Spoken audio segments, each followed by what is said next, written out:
Hey everyone, Max Story here today to tell you a story. So most of my videos are 3 to 5 minutes. This one's going to be longer, but hey, I'm going to share with you about a group of people who had never worked together, who were put together on a team to help improve a process. The results was 376% output, improvement, increase per person per hour. 376% in 1 week, 5 days. First, I want to give you a little background though. I've been sharing videos for the last several days, 3, 4, 5 minute videos. This one's going to be a little bit longer, but I'm going to touch on some things in this story that actually were in the lessons that I was teaching you before. I talked to you about leaders who don't invest in the development of their people relative to leadership. And I told you about leaders that don't do it for themselves. They rest upon their position and title and manage people, don't lead people. I'm going to tell you, this story includes some examples of that. I talked to you about the circle of knowledge, the perimeter of awareness, and the area of ignorance, and how not knowing what we don't know holds us back. So I want to share with you in this story how that stuff really, really hurts a team, hurts a leader, hurts an organization. One thing I want you to know up front though, these were good people. The people doing the work were good people. The leaders were good people. So whatever I say, in no way do I mean these were bad people. They were ignorant people, but ignorance doesn't mean you're stupid. It doesn't mean you're bad. It means you don't know what you don't know about a specific thing. I've never built a space shuttle, a rocket. I don't know nothing about that. I'm completely ignorant. Doesn't mean I'm stupid, but it means I don't know anything about that. I know plenty of other stuff. So I want to share this story of how we actually did it and what was missing. I'm going to tell you 2 things that were missing. These folks and some of the leaders in the room have been there 20 or 30 years. They've had a lot of time. If they wanted to take responsibility for continuously getting better as a leader, there's no way in 20 or 30 years they wouldn't know the things that I'm about to tell you they didn't know. They just didn't know because they settled on managing people based on their position, title, and authority. All you have to do to be able to do that is be given a position of title. Be given a position, a title, and authority. Then you tell people what to do. If you have the competency to manage the process, you don't have to lead people. You don't have to improve the processes. You can tell people to improve the processes. You can try to improve the processes. And you can try to lead people without any understanding of what leadership principles really are. But no matter what you're doing, if you're ignorant relative to lean manufacturing, which they were, and you're ignorant relative to leadership development, which they were, no matter how hard you try, you're still going to be managing people. So they were in crisis mode. They had a new product. They were getting ready to manufacture it. They had 6 or 8 weeks. They had been working on it nonstop, around the clock. They were frustrated. They were tired. They were nowhere close to accomplishing the mission. They needed to produce 120 parts in a day. And a day for them was no longer than 12 hours, and they didn't really want it to be longer than 10 hours. When they called me and asked me for help, that was good. They were going out into their circle of ignorance and trying to find somebody who could help them improve their process, and they found me. So they were getting ready to outsource components of the manufacturing process because they were only producing, and they were like a week or 2 away from go time to produce at full speed. They needed to produce 120 parts per day. When they contacted me, they were producing about 45 parts per day in 10 hours with 7 people. Do the math. They couldn't do it if they worked 24 hours, and they were not going to work 24 hours. That's why they were looking at outsourcing. So they want to know, hey, do you have any experience in this type of work? That type of work, I had no experience, but I told them, I hope you do. You guys have been doing it a long time. If you got experience doing that, I got experience with lean manufacturing.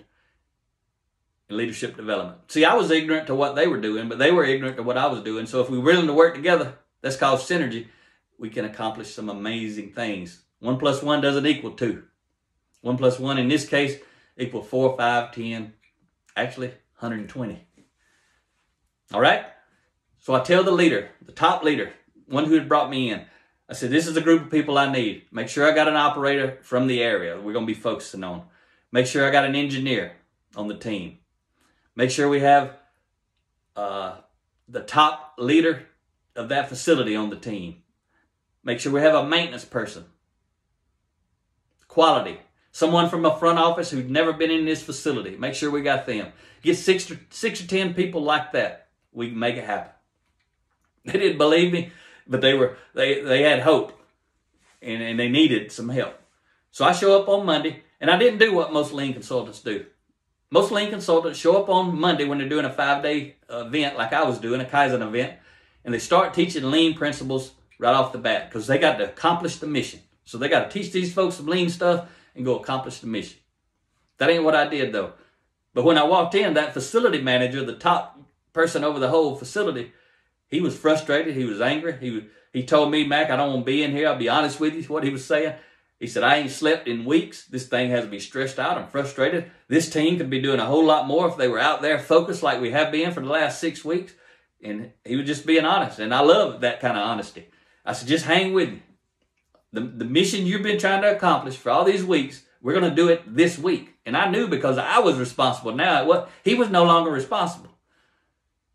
He with no lean manufacturing experience, and he who didn't have any leadership development training or experience was no longer responsible. I was responsible for that week, so I knew what was about to happen. I was about to unleash this team's potential. And that's exactly what happened.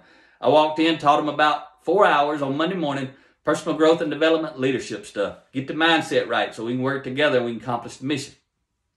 Going slow to go fast is exactly what I did every week. We started slow and then we went fast. A lot of people start fast and go slow. That's right the opposite. I don't like that style. I like to go slow to go fast. Afternoon of Monday, taught them about lean principles that we were going to be using. Lean tools, lean principles. Tuesday, evaluate the current state. Wednesday, come up with a new future state. Thursday, implement the future state. Friday, validate the future state. That's basically this whole week in a nutshell. So what happened was 376% improvement that week. By Wednesday, that leader who hated me, he was cussing me during the week. He was kind of nice but frustrated on Monday morning, but by break time and by Tuesday, he was really frustrated, had cussed me in front of the team. Team members were cussing me at break and lunch, and that's just the way it is sometimes. But I know what's going to happen at the end is we're going to make it happen. Everybody's going to be fired up and excited and happy, and that's exactly what happened. So on Monday, they were producing basically 0.63 parts per hour per person. Friday, they were producing 3 parts per hour per person. So Monday, they had 7 people working 10 hours to make basically 45 parts. Friday, they had 5 people working 8 hours to make 120 parts, which was the goal. They didn't have to outsource anything. And they killed it. So what I want to share with you, first of all, if you really want to know how I led lean events, you need to check out this book, Blue Collar Kaizen, Leading Lean and Lean Teams. But these were not bad people. They just didn't know what they didn't know. But these leaders had never taken responsibility to continuously get better. If they had, they would have learned about lean manufacturing. They would have knew all about it, but they didn't know nothing about it. They would have learned about leadership development, how to really lead people instead of manage people, but they didn't. All they did was manage people. But they had enough humility to invite me in and let me introduce them to all that, and then they launched like a rocket. We did a lot of great stuff together, really good people. But I want to help you learn to lead like I was leading, not the lean stuff, the leadership stuff. Make sure you check out Blue Collar Leadership and Supervision. Unleash your team's potential. I got a workshop coming up on this book. Check out bluecollarleadership.com/workshop. You can also go to bluecollarleadership.com/download and read the first 5 chapters of both of these books and the other 3 Blue Collar Leadership series books. Hope you join me.